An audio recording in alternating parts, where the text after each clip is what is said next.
뉴스의 진수를 보여주는 인터뷰. 뉴 진수. 뉴스의 진수를 보여주는 인터뷰 뉴 진수. 에브라임 라이시 이란 대통령이 헬기 추락으로 사망한 이후에 중동 정세의 불확실성이 커지고 있습니다. 이스라엘과 하마스 전쟁에 더해서 레바논 무장정파 헤즈볼라, 또 시리아와 이라크 정세, 여기에 예멘의 내전 상황까지 중동 내 거의 모든 분쟁 배후에 이란이 있다고 알려졌는데, 이란 대통령 사망으로 그 핵심 지도부 변화가 불가피해졌기 때문입니다.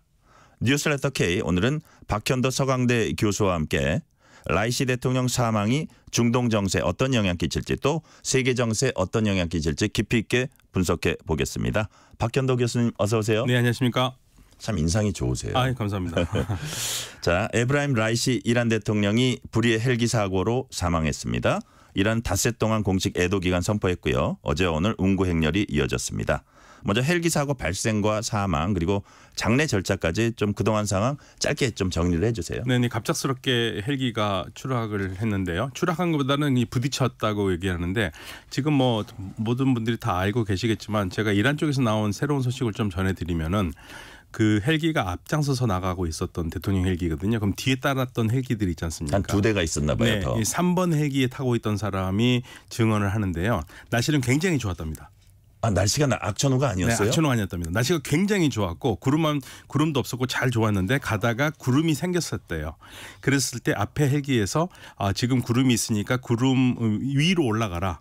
위로 올라가면 구름이 없으니까. 그래서 올라갔답니다. 정말 그래서 깨끗하게 갔었는데 올라간 사이에 대통령 헬기가 사라졌다는 거예요. 그 잠깐 사이, 한 1분 30초 사이에. 구름을 통과하려다가.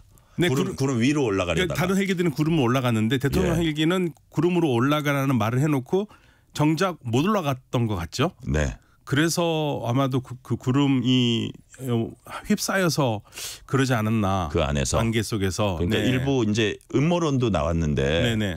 그래서 그런 여러 가지 전후 사정 보면 그래도 악천후로 인한 추락이 좀 무게가 실리고 있나요? 아니 근데 악천후는 아니었답니다. 악천후 아니고 구름은 있었다. 예, 안개 같은 게 있긴 했는데. 좀 애매하네요. 그래서 안개 위로 올라가면은 올라갔을 때는 그 지역만 악천후 아니에요? 그건 아니고요. 바로 왜냐면 바로 뒤따라가던 헬기니까 네. 바로 위로 올라갔었을 때는 아무것도 없었대요. 아주 깨끗했답니다. 그런데 그 순간에 앞에 헬기를 놓쳐서.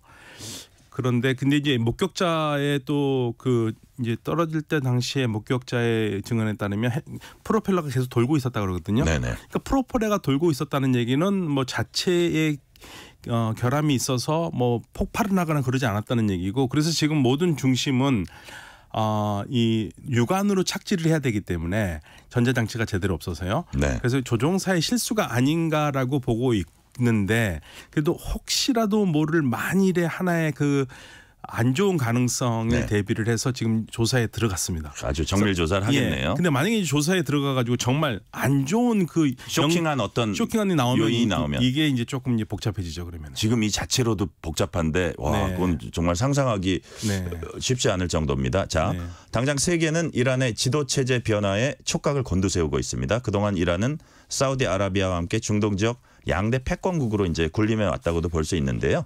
중동 정세에서 이란이 갖는 의미 뭡니까? 이란은 중동 지역에서 가장 강국입니다. 이스라엘 빼고요. 네. 이스라엘 빼면 이제 무슬림 국가 중에서 가장 강국이고 인구 강국이고요. 인구가 9천만 되고, 그리고 그 무엇보다도 튀르키예와 함께 자국민으로 군대를 형성한 나라입니다. 네. 그게 무슨 말이냐면 아랍의 산유국들은 자국민으로 군대가 다 이루어지질 않았어요. 용병이에요? 용병이 많고요.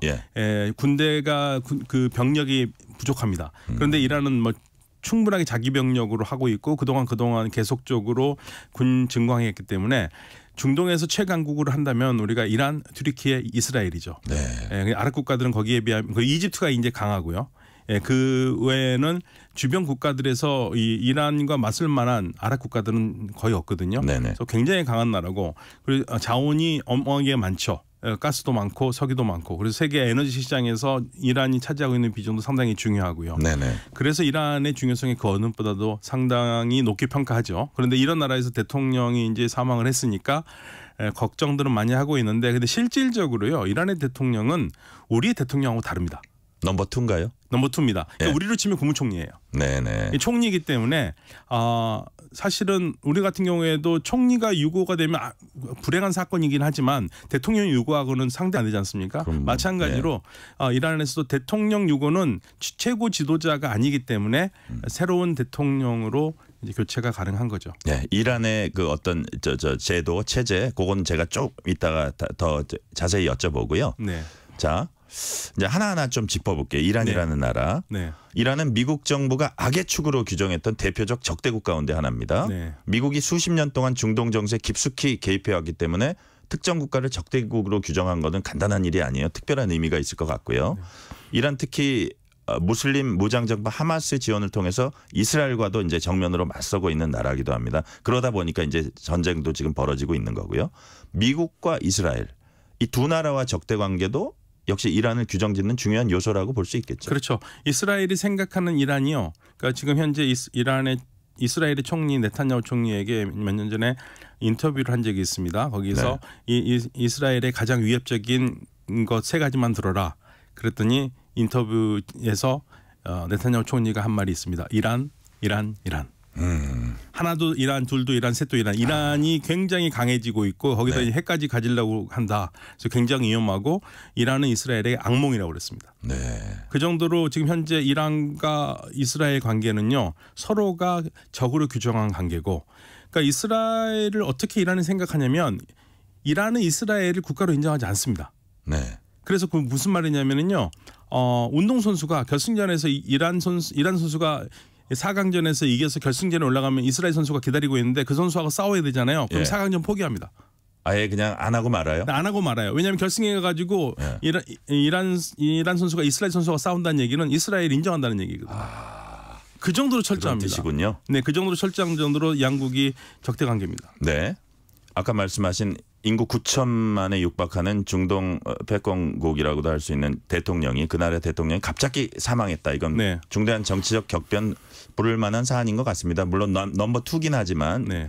안개 속이던 정치 일정이 일단 가시화되는 모양새인데 당장 다음 달에 대통령 보궐선거 이제 치러지겠죠? 네, 6월 28일이 선거일입니다. 네. 네네. 자, 근데 아까 말씀하신 대로 이란에서 대통령은 2인자다. 행정부 외교 수반 정도 역할만 한다 이렇게 알려져 있고요. 네. 이게 이란이 이제 신정 일치 사회로 군 통수권 이런 모든 권한은 최고 지도자 아야툴라 알리 하메네이에게 이제 집중돼 있다고 합니다. 네. 자, 우리가 알고 있는 대통령제, 이란의 대통령제 결정적으로 뭐가 다릅니까? 대통령이 행정부의 수반에 불과하다. 그러니까 국가의 원수가 아니고. 네, 아까 말씀하신 대로 우리로 치면 그냥 국무총리다. 국무총리다. 그리고 네. 국방권도 없고요. 네. 그리고 외교에 아주 중요한 것을 결정할 수 있는 권한도 없습니다. 사실은 권한은 최고안보회의에서 하기 때문에 네. 궁극적으로 이란에 그래서 이제 이스라엘이 하는 얘기가 좀 처음에 그 대통령이 죽었다고 그랬었을 때 혹시 이스라엘이 뒤에서 뭔가 한 거 아니냐라는 그 의문이 제일 먼저 많이 돌았거든요. 네. 이스라엘도 거기에 이제 민감하게 반응하면서 우리가 문제를 일으키려면 정말 책임 있는 사람한테 문제를 일으키지 결정권이 없는 사람을 우리가 제거해서 뭐가 좋겠냐. 그러니까 그 말을 할 정도로 이란의 대통령은 막강한 결정권이 없는 사람이에요. 그래서 회사로 치면은 사장님이거든요. 회장님이 네. 따로 계시고 사장님이 문제 있다고 회사가 문제 있는 건 아니지 않습니까? 회장님이 네. 문제가 있어야 되는 거고요. 그러니까요. 그래서 이제 새로운 대통령을 뽑는데 다만 이제 이번에 이란 최고 지도자로서는 굉장히 아쉬운 게 역대 대통령 중에서 가장 최고 지도자와 궁합이 잘 맞은 대통령이었어요. 후계자로 이렇게 생각하고 있지 않았나요? 사실은 그게 뭐 후계자인지 아니면 자기 아들을 시키려고 그런지 여러 얘기가 있어요. 네, 그런 얘기들을 많이 하는데요. 네. 일단 아들 얘기만 하면은 아들을 시키기에는 굉장히 부담스럽습니다. 왜냐하면 반발이 커요? 반발이 크죠. 왜냐하면 이란이 계속적으로 한 얘기가 우리가 혁명한 것은 왕정의 세습을 없애기 위해서 혁명을 한 건데 네. 왕정도 아닌데 세습이 되지 않습니까? 그러면 반발이 크겠는데요. 예, 그러니까 아들은 최고 지도자도 어렵고요. 대통령도 어려워요. 교수님이 보시기에 그 가능성은 높지 않다. 그렇게 할 경우에는 이란이 완전히 민심이 폭발할 가능성이 네. 있습니다. 그렇기 때문에 그런 무리하는 것은 안 할 것 같고요. 다만 그 최고 지도자가 아쉽게 생각하는 것은 이 하메네이 최고 지도자의 학생이기도 했습니다. 네. 이번에 죽은 대통령이. 예. 그래서 대통령이 최고 지도자 뜻을 굉장히 잘 알았고 서로 긴밀하게 했었는데 이제 그런 인물은 대통령이 그런 만한 사람이 대통령이 되기는 어렵지 않습니까? 네네. 그래서 이제 이란의 가장 큰 고민은 이 새로운 대통령을 어느 정도의 정치적인 성향을 가진 사람이 대통령이 되느냐가 이란의 지금 고민이에요. 네. 만약에 지금 라이시 약간 대통령 권력 투쟁이 벌어질 수도 있겠네요. 아니 권력 투쟁이라기 저는 권력 투쟁은 있지 않다고 생각합니다. 넘버 투니까. 예. 그래서 그 고민은 지금 이거죠. 대통령 출마를 우리처럼 네. 출마를 하고 싶어서 출마하는 게 아니거든요. 출마한다고 해도 선거관리위원회에서 심사를 해서 출마를 허락할 수 있고 아니면 거절할 수가 있습니다. 네네. 그래서 그렇게 뽑힌 사람들 중에서 이제 대통령 선거를 하는데 과연 이 대통령 선거 최고 지도자 권력이 절대적이군요. 최고 지도자가 하는 거라기보다는 헌법위원회가 있다 이거죠. 근데 이제 이렇게 생각하면 헌법수호위원회가 있는데 6명은 최고 지도자가 임명하고 나머지 6명은 최고 지도자가 임명한 사법부 수장이 네. 6명을 뽑아서 국회에 보내면 국회에서 승인하면 6명, 12명이 구성이 되는 거예요. 네네. 그 헌법수호위원회가 대통령 출마자를 결정하거든요. 네네. 이 출마자를 결정했을 때 라이시 대통령과 비슷한 성향의 대통령 후보를 놓을 것이냐 아니면 좀 더 국민들에게 인기 있는 사람을 놓을 것이냐 이게 이제 이란이 네. 지금 차기 대통령 후보를 두고 고민하고 있을 겁니다. 네네. 자 이제 라이시 대통령 장례를 보면 이제 뭐 울고 이렇게 막 슬퍼하는 사람들도 있는데 반면 소셜 미디어 중심으로 냉소적 시각도 있어요. 이게 보니까 이제 현 집권층에 대한 불만도 상당히 있을 겁니다. 여기 보면 뭐 2022년에 히잡 시위도 있었고 그전에 2019년에 민생고 반정부 시위도 있었고 2009년에 대통령 부정선거 시위도 있었고 약간 체제에 대한 저항이랄까요? 그런 것들이 좀 커지는 그런 상황 아닌가 하는데 그럼에도 불구하고 전국 주도권 이제 보수 강경파가 갖고 있는데 앞으로 이 부분이 어떻게 분위기가 어떻게 좀 전환될 것 같습니까? 일단 장례식 분위기를 말씀드리면 장례식에 수백만 사람이 나왔는데 네. 이거를 반드시 현 대통령에 대한 지지라고 보기에도 좀 어려운 게 이란 이쪽에서는요 어떤 그 사람이 어떠했던 간에 죽음에 대해서는 굉장히 애도를 많이 표시하는 사람들입니다. 네. 죽음의 문화에 대해서는 겸허하게 내려오기 때문에 반드시 숫자만 가지고 이 사람이 인기 있었다 없었다 말하기는 어렵거든요. 네. 다만 이 라이시 대통령은 대통령이 될 때부터 국민의 선택을 제대로 받지 못했어요. 왜냐하면 라이시 대통령이 대통령이 될 때 2020년 대통령 선거가 역대 이란 대통령 선거 중에서 최저 투표율이었습니다. 50%가 안 됐습니다. 50%가 안 됐다는 얘기는 반대파 사람들이 아예 투표장에 가질 않았어요. 그러니까 48.48%의 국민이 투표를 해서 그중에 70% 이상을 받아서 대통령이 됐기 때문에 찐 지지층만 투표를 한 거죠. 그래서 네. 이 기본적으로 10명 중에 5명은 대통령을 반대했던 사람들이고 아예 투표장 가지 않았고 네. 그중에서 또 2명도 반대쪽에 있었던 사람들이라고 생각해 보면 라이시 대통령이 집권할 때부터 그러니까 그렇게 인기가 많던 대통령은 아닙니다. 반면에 그 전에 대통령 73% 지지율을 받았거든요. 네네. 국민이 73% 이상이 투표를 해가지고 그거하고는 굉장히 차이가 많이 나는 거죠. 네. 따라서 그리고 이 라이시 대통령이 보수적이에요. 그래서 히잡이라든지 이런 문제에서 그냥 보수적이어서 젊은 사람들이 라이시 대통령을 그렇게 좋아하지는 않았죠. 그러니까요. 자 다른 질문 드릴게요. 당장 음으로 양으로 이란 지원 받아왔던 영내 무장 정파들 가운데서 가자지구 하마스나 레바논 헤즈볼라, 예멘의 후티 반군 등의 대응 방식이 좀 이렇게 뭐라 그럴까요? 과도기, 전환기, 내부 권력 교체기에 변화하지 않을까 이런 관심이 쏠리고 있어요. 그래서 무슨 얘기냐면 별도 지시나 협의 없이 감행하는 우발적 군사행동 가능성 높아집니까? 저는 없다고 봅니다. 왜냐하면요 대통령이 그걸 결정하지 않거든요. 네. 그러니까 말씀드렸듯이 대통령은 국방권이 없어요. 그건 전부 다 혁명 수비대와 군부에서 하는 거지 대통령이 이거를 결정하는 게 아니기 때문에 전혀 대통령은 상관없고요. 다만 한 가지 네. 새로운 대통령이 굉장히 강경한 파가 들어온다면 라이시 대통령만큼이나 더 강경한 사람이 들어온다면은 상황이 조금 더 어려워질 수는 있습니다. 예, 그래서 아마도 우리가 봐야 될 가장 큰 초점 중에 하나는 지금 아마 대통령 후보로 거론되는 사람이 현 국회의장인 갈리바프와 그리고 전 국회의장이었던 알리 라리자니 두 사람인데요. 이 중에서 어떤 사람이 좀 더 부드럽냐면 알리 라리자니가 훨씬 더 부드럽거든요. 알리 라리자니가 대통령이 된다면은 주변국의 관계나 이런 것도 좀 더 부드러워질 거고요. 네. 갈리바프가 된다면은 혁명수비대 출신으로서 강경한 사령관 출신이기 때문에 좀 더 알리 라리자니보다는 좀 더 강경할 거고 그래서 이 대통령 색채가 차이는 나겠지만 특히 주변 국가의 관계 속에서는 차이가 날 겁니다. 네, 이란과 사우디아라비아 간 중요 차이 가운데 하나가 시아와 순위로 갈리는 무슬림 내에서도 또 정파가 이제 뭐라 그럴까요? 그 파가 다른데 그런데 가자지구 통치하는 하마스는 순위파지만 이란 지원받고 있고요. 네네. 라이시 대통령 장례식에 대표단 파견한 아프가니스탄 탈레반 역시 순위파인데 이렇게 종교적 견해를 넘나드는 군사교류 이건 네. 어떻게 봐야 됩니까? 그러니까 무슬림들의 특징은요. 예. 장례에 대해서는 관대합니다. 아 그렇군요. 예, 장례에 대해서는 그 주변 국가이기 때문에 예, 그런 점에서는 그래서 장례식에는 사람들이 많이 오는 거고요. 장례가 일종의 하나의 굉장한 우리 장례도 비슷하지 않습니까? 네네. 예, 장례식에서 많은 걸 해결을 하거든요. 그래서 이란이 하마스를 지원하는 것은 순리파기 때문에 뭐 시아파기 때문에 그런 거하고 상관없고요. 팔레스타인 문제에 대해서 같이 견해가 일치하기 때문에 그리고 아프가니스탄 같은 경우에는 이란과 해묵은 갈등이 좀 있어요. 특히 아프가니스탄과 이란의 가장 큰 갈등은 강줄기를 가지고 문제가 있습니다. 아프가니스탄에서 내려오는 강이 있는데요. 그 아프가니스탄이 그 강이 이란 쪽으로 내려가야 되는데 댐을 만들고 그러니까 이란에 내려오는 물이 적지 않습니까? 그러면 지금 그 물에 의존해서 농사짓던 사람들이 거의 지금 파산 상태거든요. 그래서 그런 문제, 국경 문제 싸움이 있어서 이번 기회에 장례를 통해서 좀 다시 우호관계를 하면서 해결책을 찾아보려는 하나의 방법으로 볼 수 있죠. 네, 미국은 라이시 대통령 사막에 공식적인 애도를 표했습니다. 동시에 국민을 탄압한 인사로서 손에 피가 묻었다 이런 그 표현도 쓰면서 이런 입장도 내놨습니다.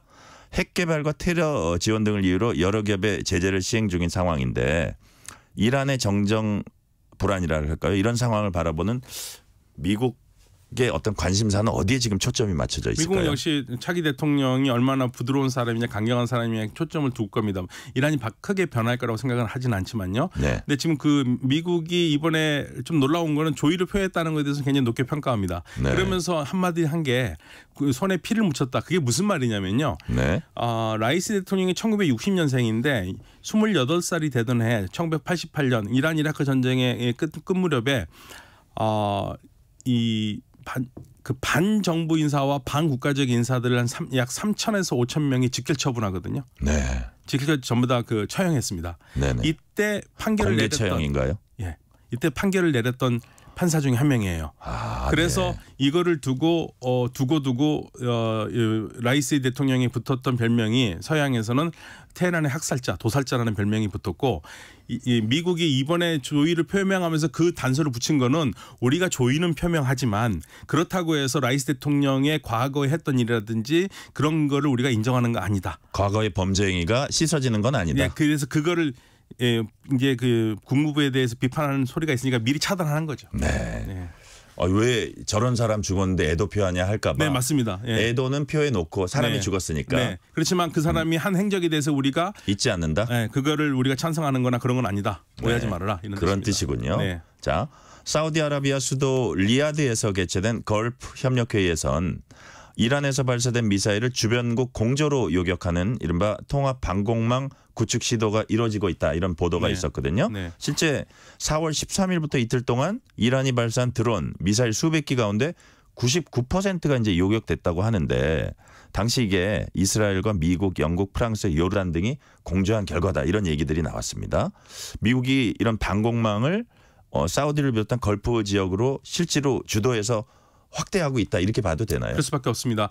왜냐하면 사실은 이제 요르단만 나왔지만 사우디는 우리는 안 했다고 그러지만 사우디에도 미군 기지가 있고요. 카타르는 세계에서 가장 큰 미군 기지가 있거든요. 네네. 다 미군이 있었기 때문에 거기서 다 정탐을 했고 날아가는 걸 다 봤거든요. 그래서 이번에 사실은 이제 우리나라도 그런 얘기가 나오는데 이스라엘이 우리가 아이언돔이 있다고 얘기하잖아요. 아이언돔으로 막을 수가 없습니다. 아니 막을 수 없습니다. 아이언돔은 미국의 실력이 아니면 그 정도는 못 막아요? 절대 못 막습니다. 아이언돔은요 아주 단거리에 있던 로켓포나 막죠. 이란이 쏘는 미사일을 막을 수가 없어요. 그래서 이번에 막을 수 있었던 거는 이스라엘이 잘해서 막은 게 아니라 미국이 주도적으로 다 막은 거거든요. 그랬었을 때 나오는 얘기가 지금 이스라엘이 그래도 피해가 없을 수 있었던 가장 큰 이유는 미국과 통합 방공망이 있었기 때문이다. 이거를 이제 아랍 국가들도 알게 된 거죠. 그래서 그럼 단순하게 얘기해서 미국이 막아준 거네요. 그럼요. 미국 없으면 이스라엘 못 막습니다. 이스라엘이 막은 거 별로 없어요. 미국이 거의 다 막았고요. 영국, 프랑스까지 같이 끼어들어서 막은 겁니다. 그래서 이 통합 방공 시스템이 얼마나 중요한 걸 얘기하고 있고 이번에 우리가 이스라엘 하마스 전쟁에서도 지금 나오는 얘기가 우리가 배워야 될 것은 이 통합 방공망이다. 그래서 그런 얘기가 나오는 겁니다. 네. 자. 이스라엘이 이란의 지금 정정 불안이랄까요? 어떤 그 변화기 이런 상황을 어떻게 평가할지도 이제 관심입니다. 이스라엘 측 셈법은 어떤 걸까요? 지금? 이스라엘은 셈법이라기보다는요. 이스라엘이 지금 안타깝게 생각하는 거는 그래도 그나마 얘기할 수 있었고 통할 수 있었던 외무장관 압돌라히안 외무장관이 빈자리가 이스라엘에서는 조금 더 뼈아플 겁니다.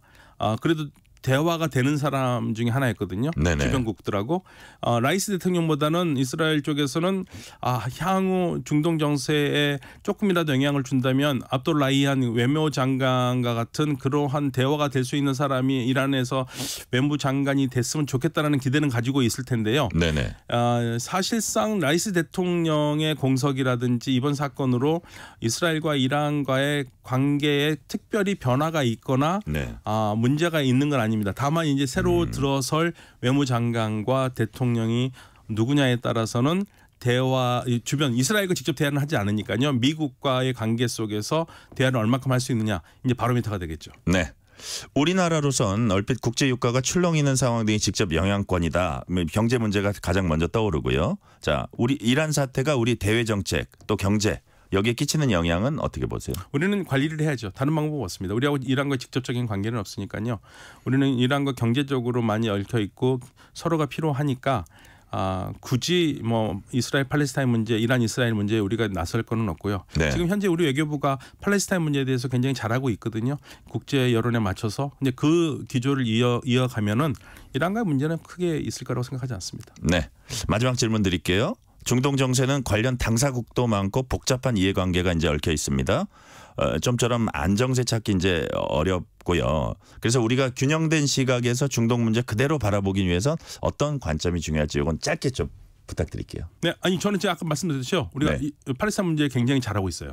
팔레스타인 문제에 대해서 우리가 유엔 표결에서도 최근에 굉장히 전향적인 표현을 했고 이 정도로 계속 나가준다면 우리 외교부가 잘 읽고 있으니까 저는 크게 걱정을 하지 않습니다. 어차피 우리가 중동 문제에서 나서서 살 일은 없고요. 다만 우리 정부가 항상 생각하는 것 중에 하나 생각해야 될 것은 팔레스타인 평화 없이 중동의 평화 없다. 거기에 우리 외교의 아마 중요한 모토가 될 것 같습니다. 팔레스타인 평화 없이 중동 평화 없다. 네. 이거를 머릿속에 간직하고요. 오늘 여기까지 듣겠습니다. 자, 지금 인사 나누기 전에 청취자 문자 하나 소개해 드릴게요. 네. 교수님한테도 좋은 얘기입니다. 오늘은 뉴스레터 K에서 모든 궁금증을 다 풀어주네요. 고맙습니다. 감사합니다. 이렇게 왔습니다. 자, 지금까지 박현도 서강대 유로메나 연구소 교수였습니다. 교수님 감사합니다. 네, 감사합니다. 뉴스레터 K 1부 순서 여기서 마치고 2부가 이어집니다.